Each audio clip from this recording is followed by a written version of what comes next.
Hello everyone, welcome back to my channel. तो जैसा कि आपको पता ही है, मैंने पार्ट्स ऑफ स्पीच की सीरीज शुरू कर रखी है। पिछले वीडियो में हमने नाउन के बारे में पढ़ा था, तो आज हम प्रोनाउन के बारे में पढ़ेंगे। हम सब जानते हैं कि एक सेंटेंस में सब्जेक्ट बहुत ही इंपॉर्टेंट होता है और सब्जेक्ट की प्लेस पे हमेशा या तो नाउन आता है या प्रोनाउन आता है। तो नाउन के सारे फीचर्स तो हमें पता चल गए हैं, पर प्रोनाउन के बारे में पढ़ना बहुत जरूरी है। तो आज हम डिटेल में पढ़ेंगे प्रोनाउन के बारे में। तो प्रोनाउन की जब हम एक सिंपल डेफिनेशन पढ़ते हैं तो क्या होता है? Pronoun is a word that replace a noun or noun phrases. They are used to avoid repetition and make sentence more conscious. इसका मतलब, ये तो बहुत ही डिफिकल्ट आपको लगेगा देखने में, तो इसका मतलब क्या है कि प्रोनाउन क्या होते हैं? रिप्लेसिंग वर्ड्स होते हैं, यानी जो भी नाउन को रिप्लेस करे वो सारे वर्ड्स क्या होते हैं? प्रोनाउन होते हैं। जैसे ही है, शी है, इट है, दे है, वी है, यू है, ये सभी क्या होते हैं? प्रोनाउन होते हैं। ठीक है, तो प्रोनाउन का मेन काम क्या होता है? बार बार नाउन की जो रिपीटेशन हम सेंटेंस में करते हैं तो सेंटेंस बहुत ही अजीब सा लगने लग जाता है, या बेसिकली वो ऐसे या कोई भी डिस्क्रिप्शन जो हम दे रहे हैं, जिस भी पर्सन के लिए दे रहे हैं, जिस भी जगह के लिए दे रहे हैं, बार बार उसका नाम लेते हैं तो बहुत कॉन्शियस नहीं लगता, अच्छा नहीं लगता, देखने में अट्रैक्टिव नहीं होता। तो अगर उस रिपीटेशन को हम अवॉइड कर दें और उनकी जगह हम प्रोनाउन को यूज कर दें तो क्या होगा? वो देखने में और भी ज्यादा कॉन्शियस लगेगा। तो फॉर एग्जाम्पल देखिए, मैं यहाँ पे राहुल की डिटेल यूज कर रही हूँ। Rahul lives in Mumbai. अब मैं बार बार ऐसा लिखूंगी, Rahul is a doctor, Rahul help poor people, तो अच्छा नहीं लगेगा। तो मैं क्या, फर्स्ट लाइन में मैंने राहुल यूज किया, that is noun. Rahul lives in Mumbai. पर बाद के जितने भी सेंटेंस हैं उन सब में मैंने उसके लिए ही यूज किया है, जो कि एक प्रोनाउन है। देखिए, he is a doctor, it's pronoun. He helps poor people, he pronoun. He loves to cook food, pronoun. तो जितने भी ये सेंटेंस है अब ज्यादा अट्रैक्टिव लग रहे हैं। इंस्टेड कि अगर आप हर जगह राहुल यूज करते हैं तो बहुत ही अजीब सा इंप्रेशन आता। तो आइए अब इसकी टाइप्स के बारे में पढ़ते हैं। तो अब आते हैं प्रोनाउन के टाइप्स। बेसिकली प्रोनाउन के 7 टाइप्स होते हैं। पहला है पर्सनल प्रोनाउन, फिर demonstrative, interrogative, indefinite, relative, reflexive और इंटेंसिव। बट पर्सनल प्रोनाउन के भी हमारे पास 3 टाइप्स होते हैं। सब टाइप्स है ये इसके। कौन से सब टाइप्स है इसके? सब्जेक्ट प्रोनाउन, ऑब्जेक्ट प्रोनाउन और पॉजिटिव प्रोनाउन। तो इन सब के बारे में हम डिटेल में पढ़ेंगे। अभी देखिए, सबसे पहला है आपके पास पर्सनल प्रोनाउन।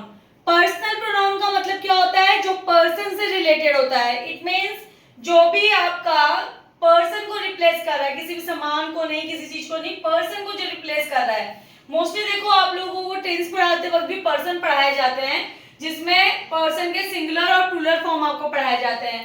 3 तरह के पर्सन के बारे में बताया जाता है, फर्स्ट पर्सन, सेकंड पर्सन और थर्ड पर्सन।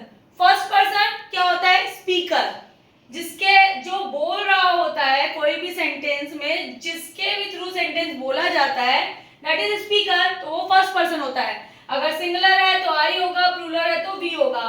सेकंड पर्सन है लिसनर, तो सिंगुलर और प्लूरल दोनों में ये क्या होगा? यू होगा। और थर्ड पर्सन यानी जिसके बारे में बातें की जा रही है, तो अगर वो सिंगुलर है तो ही, शी और इट होगा, और अगर वो प्लूरल है तो दे होगा। तो अभी ये पर्सन के बारे में बात है। पर्सनल प्रोनाउन इसी से रिलेटेड होता है। अभी देखिए, पर्सनल प्रोनाउन में भी बहुत सारे केसेस होते हैं। मैंने पहले आपको बताया था 3 केस, सब्जेक्ट, ऑब्जेक्ट और पॉसेसिव। तो पहले सब्जेक्ट और ऑब्जेक्ट केस को क्लियर कर लेते हैं। सब्जेक्ट केस क्या होता है? देखिए, subject pronoun used as subject of a verb, यानी जो वर्ब के पहले आता है, सब्जेक्ट की प्लेस पे आता है, वो होता है सब्जेक्ट प्रोनाउन। और जो वर्ब के बाद आएगा, यानी कि वो ऑब्जेक्ट की जगह पर आएगा, तो वो होगा ऑब्जेक्ट प्रोनाउन। ठीक है, एग्जांपल देखते हैं। I went to store. अभी देखिए, यहाँ पर वर्ब है वेंट और इसके पहले आई आया है। आई एक प्रोनाउन है और वो सब्जेक्ट की जगह पर आया है, तो ये एक सब्जेक्ट प्रोनाउन हो जाएगा। नेक्स्ट सेंटेंस में भी देखिए, शी इज अ टीचर। अभी इज एक वर्ब है और उसके पहले ये शी आया है, और जो कि वहीं पर जो थर्ड हमारा एग्जांपल है वो देखिए क्या है, द डॉग चेस्ड हिम। अभी चेस्ट जो है वो क्या हो गया, वर्ब, और इसके बाद जो प्रोनाउन आ रहा है ऑब्जेक्ट की जगह पे वो है हिम, इसलिए ये ऑब्जेक्ट प्रोनाउन हो गया है। ठीक है, तो पर्सनल प्रोनाउन में भी सब्जेक्ट प्रोनाउन ऑब्जेक्ट प्रोनाउन दो तरह के होते हैं। सब्जेक्ट की जगह पे जो प्रोनाउन यूज किया जाता है वो सब्जेक्ट प्रोनाउन, और ऑब्जेक्ट की जगह पे जो प्रोनाउन यूज किया जाएगा वो ऑब्जेक्ट प्रोनाउन। तो नेक्स्ट है पॉसेसिव प्रोनाउन। पॉसेसिव प्रोनाउन क्या होते हैं, देखिए डेफिनेशन क्या है पॉसेसिव प्रोनाउन की। Possessive pronoun is a word that indicates ownership और belongings. It replaces a noun phrase to show who or what something belongs to. अभी देखिए सबसे इंपॉर्टेंट इसके अंदर क्या है, ऑनरशिप और बिलोंगिंग। तो पॉसेसिव प्रोनाउन क्या होता है, पॉसेसिव प्रोनाउन का मतलब होता है कि जिस भी चीज की ऑनरशिप शो करने के लिए जो प्रोनाउन यूज हो, या कोई चीज किसी को बिलोंग करती है, किसी से रिलेटेड है, जैसे किसी का घर है, किसी की किताब है, किसी की पेन है, किसी की विल है, तो उसको शो करने के लिए पॉसेसिव प्रोनाउन होता है। ठीक है, अभी पहला क्या देखिए, नाउन फ्रेज को ये क्या करता है, रिप्लेस करता है उसकी बिलोंगिंग को शो करने के लिए। एग्जांपल देखिए, द बुक इज माइन। अभी बुक किसकी है, मेरी है, तो ये माइन क्या हो गया, पॉसेसिव प्रोनाउन हो गया। दैट डॉग इज हिज, किसका डॉग है, उसका डॉग है, तो हिज क्या हो गया, पॉसेसिव प्रोनाउन हो गया। The decision is her, decision है, किसका डिसीजन है, उसका डिसीजन है, तो हर्स क्या हो गया, पॉसेसिव प्रोनाउन हो गया। द हाउस इज आवर्स, तो किसका है ये हाउस, हमारा हाउस है, तो आवर्स क्या हो गया आपका, possessive pronoun. So next is demonstrative pronoun. Demonstrative pronoun is word used to stand in for a noun. They are used to point to something or someone specific. Demonstrative का मतलब क्या है, किसी भी चीज को point करना। Main क्या है, point करना किसी भी चीज को। ये most of the time क्या है, demonstrative pronoun में 4 वर्ड यूज किए जाते हैं, this, that, these, those।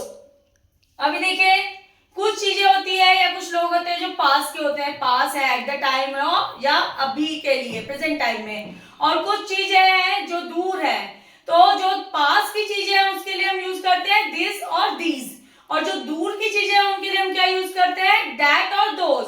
Basically ये पीपल और थिंग्स और टाइम सबके लिए यूज किया जाता है। अभी देखिए दीज और दीज हम बोल रहे हैं पास की चीजों के लिए यूज कर रहे हैं, चाहे वो टाइम हो, चाहे चीजें हो, पर्सन हो, कुछ भी हो।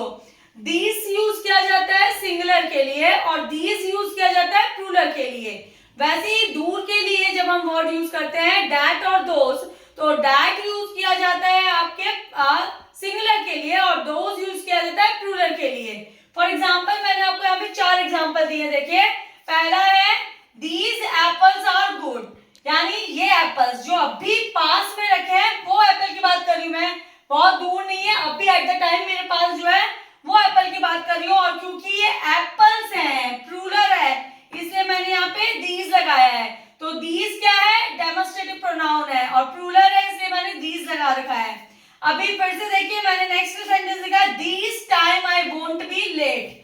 इस टाइम मैं लेट नहीं होऊंगा, इस टाइम मतलब सिंगुलर टाइम के लिए यूज हो रहा है, एक पल के लिए यूज कर रहा है, तो दीज क्या हो गया आपके लिए, डेमोस्ट्रेटिव प्रोनाउन, सिंगुलर में है इसलिए दीज यूज किया है। फिर देखिए दूर की चीजें, चाहे दूर का टाइम हो, चीजें हो, पर्सन हो, उसके लिए हम दोज और डैट यूज करते हैं। तो इस सेंटेंस में देखिए those days are long gone, वो दिन यानी दूर के दिन, बहुत पहले की बात कर रहे हैं हम, तो दोज क्या हो गया आपके लिए, प्लूरल है, ठीक है, इसलिए हमने दोज यूज किया, डैट यूज नहीं किया। देखिए we really surprised for that time. अब देखिए हम किस चीज के लिए क्या सरप्राइज है, उस वक्त के लिए, वक्त सिंगुलर, तो मैंने क्या लगाया है, डैट लगाया है। तो डैट, दोज, दीज, दिस, ये सारे क्या है, डेमोस्ट्रेटिव प्रोनाउन है। तो नेक्स्ट प्रोनाउन है हमारा इंटेरोगेटिव प्रोनाउन। अभी इंटेरोगेटिव प्रोनाउन के लिए बहुत ही सिंपल डेफिनेशन है, interrogative pronoun are used to ask questions. जहां पे भी क्वेश्चन हो वो इंटेरोगेटिव प्रोनाउन है।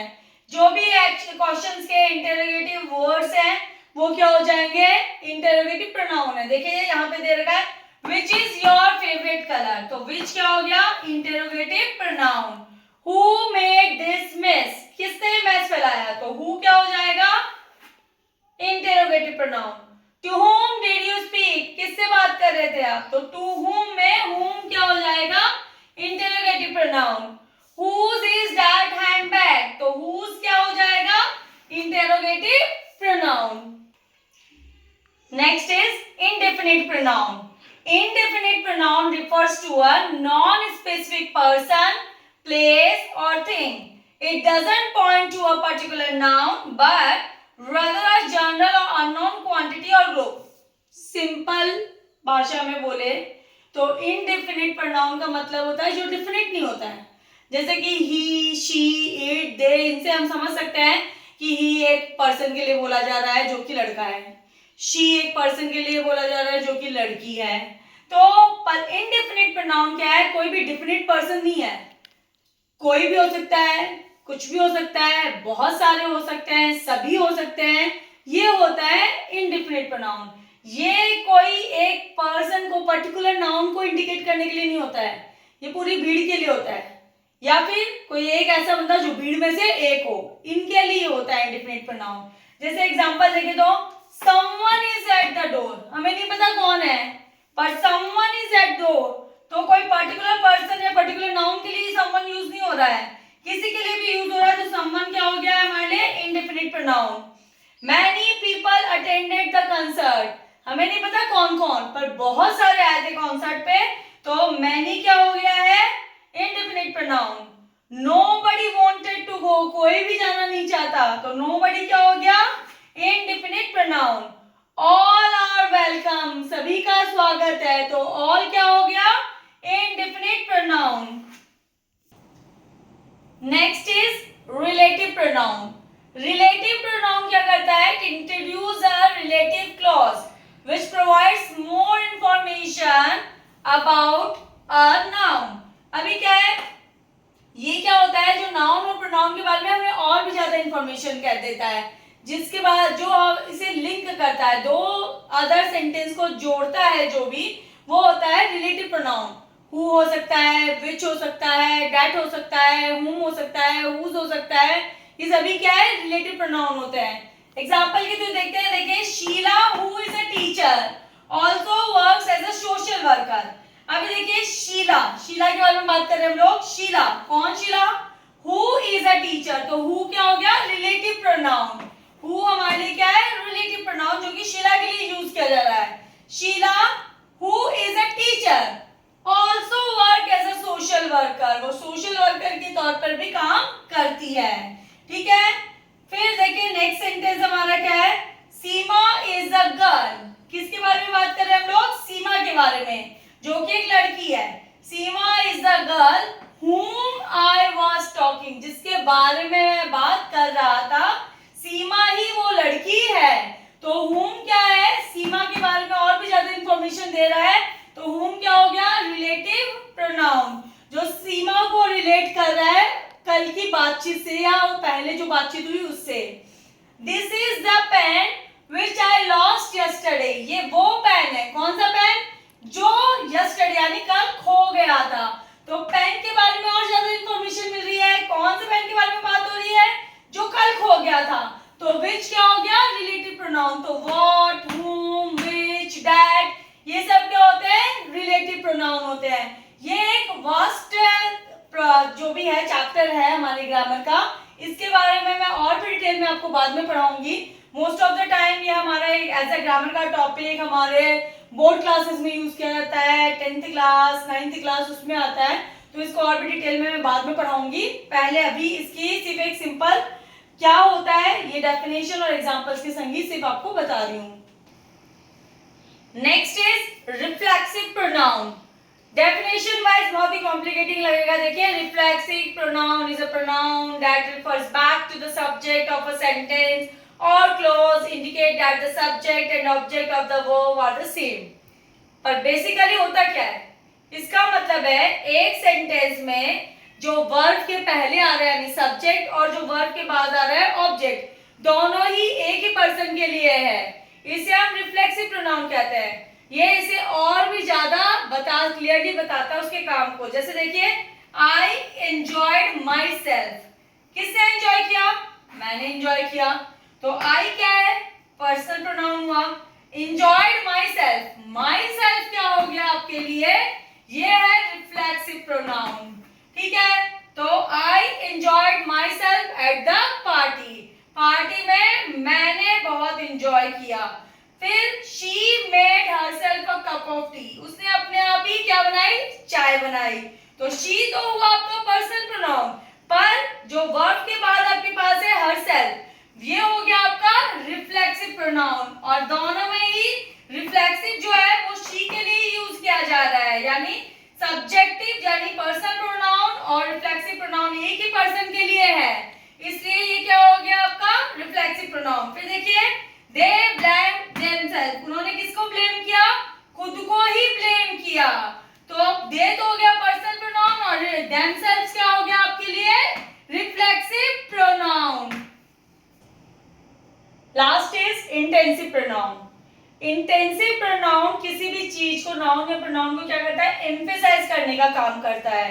ठीक है, जस्ट लाइक आप मोस्टली लोग कंफ्यूज होते हैं कि एम्फेसिस, ये जो इंटेंसिव प्रोनाउन है और रिफ्लेक्सिव प्रोनाउन है, दोनों एक जैसे तो है, पर ऐसा कुछ भी नहीं है। देखिए, जब भी आपने रिफ्लेक्सिव प्रोनाउन पढ़ा था तो उसमें क्या पढ़ा था हमने? वर्ब के पहले सब्जेक्ट की जगह पे प्रोनाउन था और उसके बाद जो प्रोनाउन था वो रिफ्लेक्सिव था। वर्ब के बाद जो प्रोनाउन था वो रिफ्लेक्सिव था। यहाँ देखिए, वर्ब के पहले ही जो आ जाता है, क्योंकि इसमें भी हरसेल्फ, माई सेल्फ ये सब आता है, तो जब हरसेल्फ, माई सेल्फ, देमसेल्फ ये सब जो भी है वो वर्ब के पहले ही आ जाते हैं, तो वो होता है इंटेंसिव प्रोनाउन। देखिए, she herself painted the house, तो हरसेल्फ देखिए वर्ब के पहले ही है, बाद में नहीं है। बाद में होता वो आपके लिए रिफ्लेक्सिव प्रोनाउन होता है। ये क्या है? Intensive pronoun. The mobile phone itself affects neurotransmitters. ये जो affects है, इसके पहले itself है, यानी कि ये क्या हो गया आपके लिए? Intensive pronoun. So friends, I hope कि मेरी वीडियो आपको बहुत ही इंफॉर्मेटिव लगी होगी और आपको प्रोनाउन बहुत अच्छे से समझ में आ गया होगा। इस सीरीज में आगे हम वर्ब पढ़ाएंगे और ऐसी ही वीडियो के लिए प्लीज मेरे चैनल को सब्सक्राइब करिए, ताकि आपका एक भी पोर्शन ग्रामर का ना रह जाए और आप इंग्लिश में एकदम इंटेलिजेंट हो जाए। तो प्लीज मेरी वीडियो को लाइक एंड शेयर भी कीजिए। Thank you.